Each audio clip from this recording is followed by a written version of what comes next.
Hey guys, it's Stephen Tony here, and I am back with a new video. And for this one, I decided to do an, in my opinion, from the shelves episode. And this one is going to be on the recently rediscovered Spanish anthology series, Tales to Keep You Awake. This was a show that ran in Spain from 1966 to 1968, and it was briefly brought back for a 4 hour and a half to 2 hour specials in the early 80s, and it was basically a show about a mix of suspense, thriller stories, horror stories, and sci-fi stories. The first season was made up of quite a bit of adaptations of the tales of Edgar Allan Poe and Ray Bradbury. But like also like there was, I think, one or two tales uh, adapted from stuff by Robert Bloch, and quite a few original screenplays too. Uh, the fella behind the series was a Narciso Ibanez Serrador, who was the son of the famed Spanish actor Narciso Ibanez Menta. So I am guessing he took his mother's surname in order to, like, avoid getting compared too much to his famous father. But he actually did have his father star in a couple of these uh, shorts, and many films. So yeah. For anyone who isn't familiar with Sarada previously, he was mainly famous here in the States for one of the first truly bleak Killer Kids films, which was, like, aptly titled uh, who can kill a child. Like, where, like, all of these, like, like kids on a Mediterranean island just, all of a sudden get, consumed with the urge to kill. So yeah, but in his early days, he did this Spanish series. Many, of course, have called it Spain's answer to the Twilight Zone, which is interesting because it did begin about, I think, a year after the actual Twilight Zone series ended. So it was, sort of like it was short-lived successor. Um, Unfortunately, Sarador did get some flack from the like Franco run government uh, during these shows, like first year, for what was, considered, like sometimes subversive um, material, but because he was making these in Franco era Spain, and somehow always always managing to get these things to air, is a true is a true true like moniker of a dedicated filmmaker and and a man dedicated to art. Art. Um, so because he didn't let anything stop him really. So he was a like rare case of a Spanish maverick who did make his name and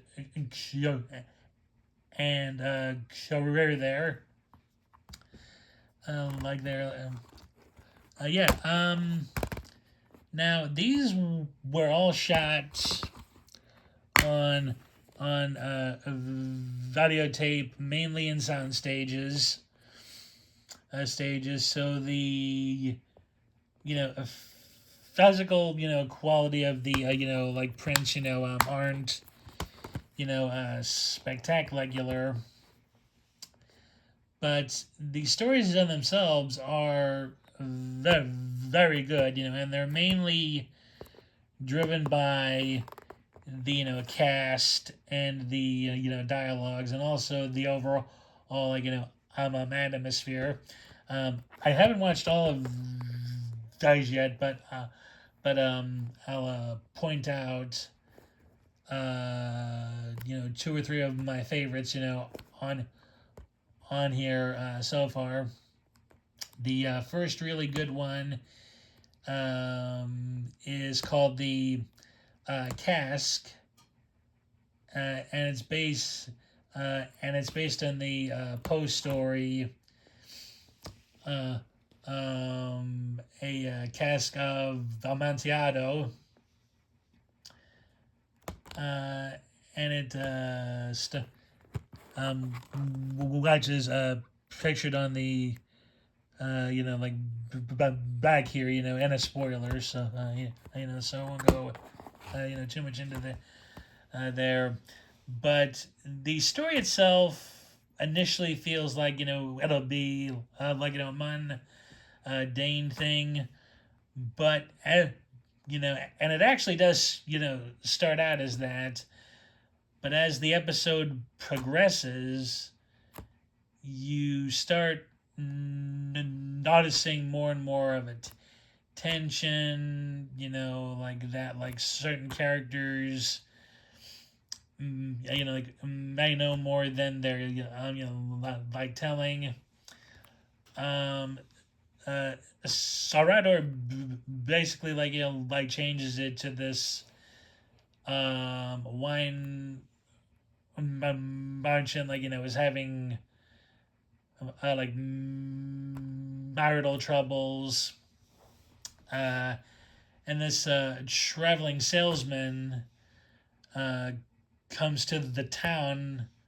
They all like love in to like sell his wares during a like during a popular uh, festival, and of course like like things things happen, and it reaches a very like chilling climax, and that's really what Sarador did somewhat better than uh, like than like Rod Serling did. He would have the last 5 to 10 minutes be the ultra scary part that you're like whoa, and he does it like really well here. In the like episode of the you know Cask, and it's initially told in the like flashback because it's starts out like, after all of the events, like, like have happened, and one of the town officials is like relating to the like tale to a visitor, you know, but like, it's just like, it is like very effectively done, like, and even though like, it's shot on video, how Salvador uses the camera, is limited, but like, it's still very effective, and again, the last few minutes being the most terrifying. You know, now for an example, of a sort of story, of like a irony, and drama, and a few other bits like unlike related to horror or sci-fi, is the episode The Asphalt, which stars Sarado's father, uh, Narciso Menta. He basically plays a guy, who's out like walking, like, he's apparently, had a leg injury, and his doctor, like, you know, has advised him to walk every day to help make the leg stronger. And and as he's walking on this particular day, some asphalt has actually recently been laid, and he gets stuck, and he starts to sink in the stuff. And initially, everything, like, was played for laughs. Like, he tries to get out himself. He can't. He tries calling out two people, like they're not listening. He actually does manage to gain the attention of a little kid uh, practicing piano in the piano in a house across the street. But you know, but all like that, like, it results in, like, is like this kid and his friends running around, like, mocking him. The only one who takes genuine, like, interest, in his plight, is a one-armed war is a one-armed war veteran who truly does absolutely everything he can to get this like guy help, but like, he too ends up being stymied by like by a rambling uh, uh, telephone, like, switchboard operator, by like, archaic looking firemen who don't know anything about like, asphalt, like, and just all this hilarity is ensuing, like, but Sarado, but Sarado, being the artist he is, like, last 10 to 12 minutes, it takes a very dark turn, and I don't want to, like, like, spoil, like, anything thing, but he has, like, in your attitude changing very fast to this guy, and and what, like, like, starts out as a joke ends up being very somber. Like, somber. And Sarado's father Like Manta gives a very excellent performance. He's funny. We like he tries to make like earnest light of his situation, but as it you know progresses, he slowly realizes he's in trouble. And like and this might very well not turn out right. And you end up feeling for him, in both the comedy aspect and then the like sudden shift into tragedy. So yes, a very excellent like light on story there, and probably my favorite thus far of this first season is a short called "The Double," which is based on the Ray Bradbury short story "Marionettes Incorporated." Basically, like that's a guy who's married to a wife he finds annoying, but also doesn't necessarily hate either. And on a train ride with a work colleague, he tells him he contacted this fairly recently open business where like these workers make up doubles of you, um, robot doubles that basically will take like in your place when either you can't be somewhere or something has suddenly come up, but but the other situation or business you're in can be avoided.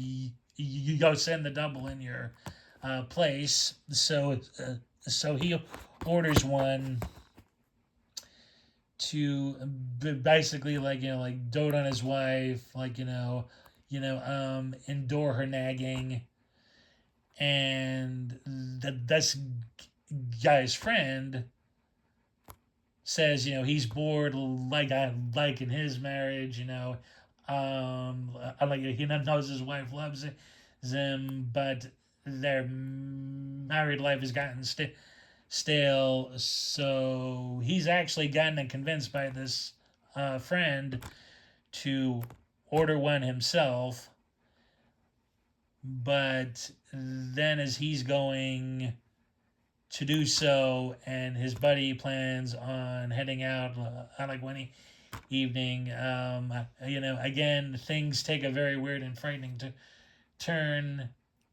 And yes, again, I like the last 5 to 10 minutes is where the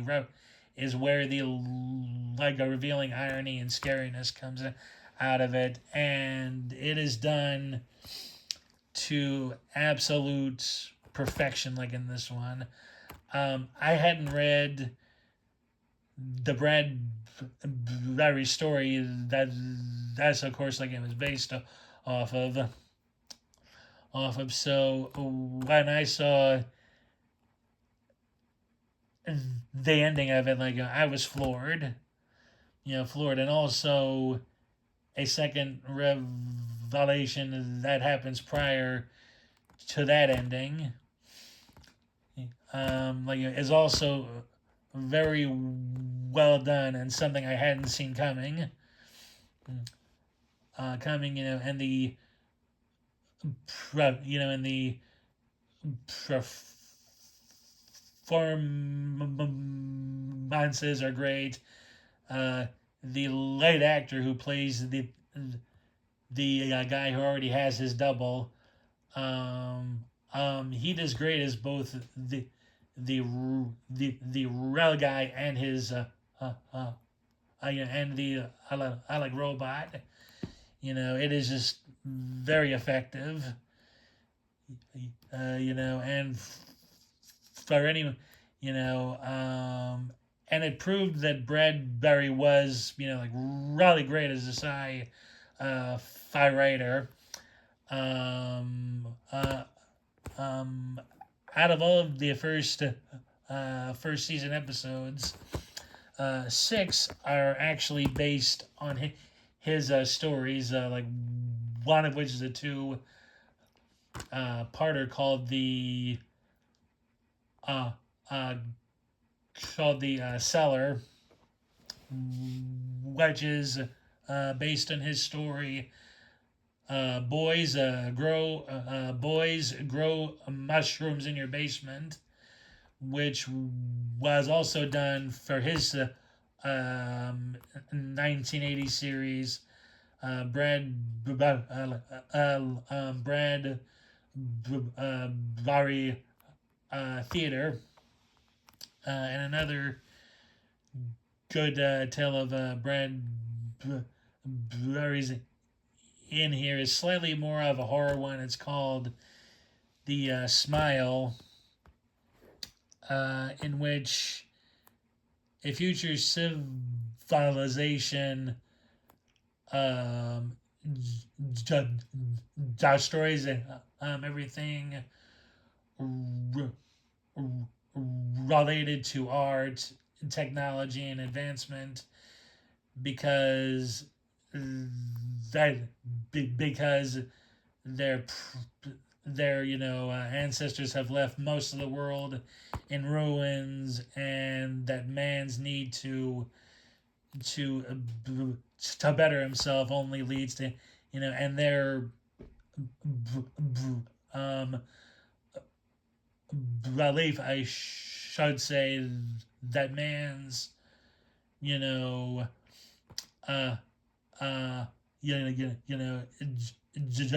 excuse me, desire to become better like only leads to their like destruction. Like that's a somewhat thought provoking one, but it also is a key in Bradbury's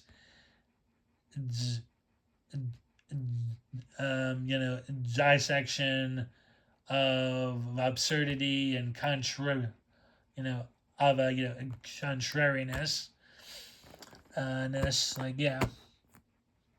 So, but I do highly recommend this set. It's from Severn Films. It has all 31 of the original series episodes, and also the four uh, uh, 1980s made for TV films, which are of a of a somewhat higher quality. I think they may have still been shot on tape, but somehow the quality, as you can see from a still here, like looks better. Yeah, oh yeah, you can't see it here, but this is a region-free uh, um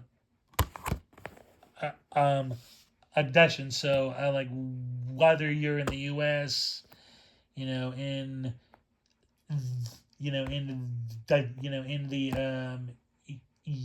UK, Germany, like Netherlands, France, or wherever. Like this is an easily accessible, disc, to get. And yeah, like that'll do it for this. In my opinion, from the shelves episode. I I hope you enjoyed it. Please hit that like button if you did enjoy. Um, Please leave a comment below if you have this set. You know, like your like your thoughts on any episodes. If the video has piqued your interest in like seeking that out. You know, if you're if you're fans of like Bradbury Poe, yes, like please comment below any thoughts. Yes, and if you haven't already and like would like to, uh, uh, uh, please hit that subscribe button and the bell and the bell notification button to see more content like this. So yeah, again, thanks for watching, and I'll see y'all in the the next one. Take care, everybody. Bye.